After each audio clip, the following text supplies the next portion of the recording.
Hello students, so I am here to give you a quick recap of chapter number 1 chemistry, chemical equation and chemical reaction. So quickly begin with the first part of the chapter, which is chemical reactions. So in this chapter there are 6 chemical reactions discussed, starting with combination reaction. नाम से ही पता चल रहा है कि combination reaction मतलब something must be combining, कुछ combine हो रहा होगा, right? So it's the same only, the name is right. That means in this reaction, two reactants, they combine together and they form a single product. Here the single word is very important because in combination reaction there cannot be more than one product. So the combination reaction means the reaction in which two or more than two reactants, they combine together and forms a single product. So this is the combination reaction. The next one is decomposition reaction. It's completely opposite of combination reaction, and the name also says the same, decomposition, which means that something is decomposing. Decomposing means कुछ तो चीज़ को हम break कर रहे हैं.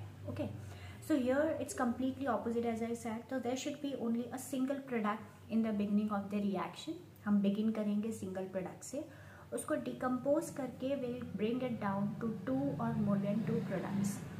So here what we have done is we have taken a single reactant, broken it down into two or more than two products. So it becomes decomposition reaction. But the thing is, the decomposition reaction and combination reaction, as I said, that they are completely opposite to each other. So there's a very common question which is being asked, and it's been asked in board exams also, that what is the difference between combination and decomposition reaction?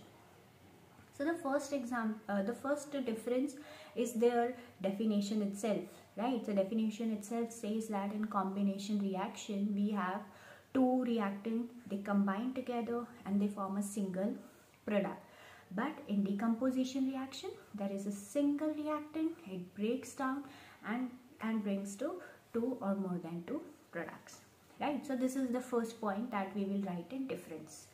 The second point, okay, अब now second point को समझने के लिए हम थोड़े से इन चीज़ों को हम थोड़ा हमारी डे टू डे लाइफ से रिलेट करते हैं. Let us take an example of combination reaction. जब भी हम कोई भी दो चीज़ को कंबाइन करते हैं, let us take an example, if I have two stones and I am rubbing two stones, क्या होगा? हीट प्रोड्यूस हो जाएगी, एनर्जी प्रोड्यूस हो जाएगी, right? So the same thing happens जब भी हम दो चीज़ को कंबाइन करते हैं, and we combine, so boom, the energy is be produced. So the reaction, जब भी हम कॉम्बिनेशन की बात करते हैं तो वो सारे के सारे कॉम्बिनेशन रिएक्शन ऐसे होते हैं जिनमें से एनर्जी रिलीज होती है. Okay, so they release the energy. और ऐसे रिएक्शन जो एनर्जी को रिलीज करते हैं, we call it as exothermic reaction, right? So combination reaction is always exothermic. Exothermic means they are always releasing heat. But if we talk about decomposition reaction, अगर मैंने आपको कोई एक चॉक दे दिया है या कुछ भी, कोई एक सब्सटेंस दिया, मैंने कहा है उसे ब्रेक करो, तो क्या एनर्जी लगाए बिना आप उसे ब्रेक कर सकते हैं? Obviously no. आपको उसे ब्रेक करने के लिए कोई ना कोई एनर्जी तो लगानी ही पड़ेगी, then only you will be able to break it. तो डिकम्पोजिशन रिएक्शन एक ऐसा रिएक्शन होता है जिसमें हमें एनर्जी प्रोवाइड करनी पड़ती है. And such reactions in which we provide energy are called endothermic reaction, right? Thermic stands for energy. Exo मतलब energy release, endo मतलब energy applied. So combination reaction is exothermic and decomposition reaction is endothermic. Clear? Okay. Now coming to the types of decomposition reaction. Now what is this types of decomposition reaction means?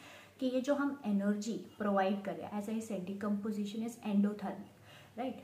तो ये जो energy हम provide कर रहे हैं, it can be in the form of heat, it can be in the form of electricity, and it can be in the form of sunlight. Okay, so if you are applying a heat energy to a compound and the compound decomposes, मैंने heat energy डाला और वो compound decompose भी हो गया, तो ऐसे reactions को हम कहते हैं thermal decomposition reaction.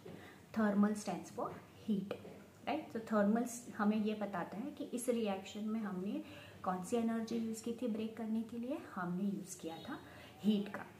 Second is electrolysis decomposition reaction. तो ये जो इलेक्ट्रोलिसिस है वो हमें नाम से ही बता रहे हैं कि यहाँ पे हम कौन सी फॉर्म ऑफ एनर्जी यूज़ करेंगे, we will be using electricity, and electricity की मदद से हम यहाँ पे कंपाउंड को ब्रेक कर देंगे।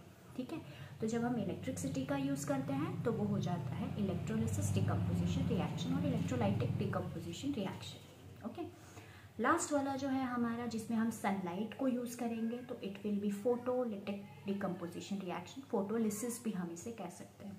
सो फोटोलिसिस मतलब इसमें हमने डिकम्पोजिशन तो किया है बट किसकी मदद से किया है, सनलाइट की मदद से किया है।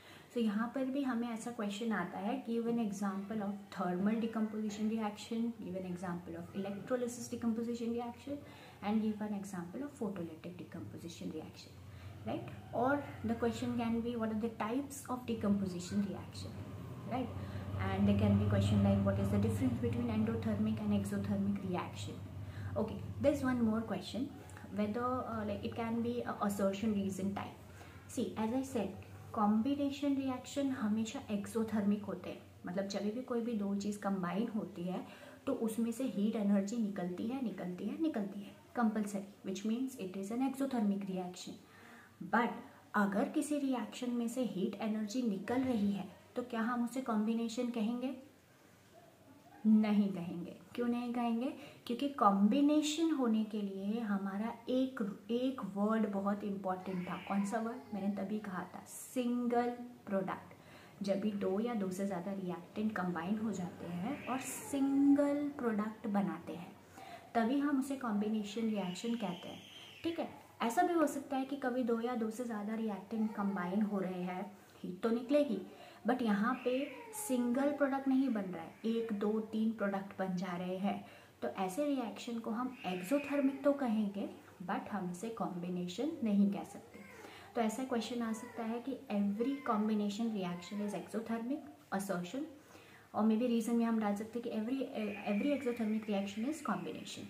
तो इसमें हम लिखेंगे assertion is true but every combination reaction is exothermic, assertion is true but reason is false because every exothermic reaction can't be combination, right? So the next part, which is displacement and double displacement, we will be discussing in the next short video.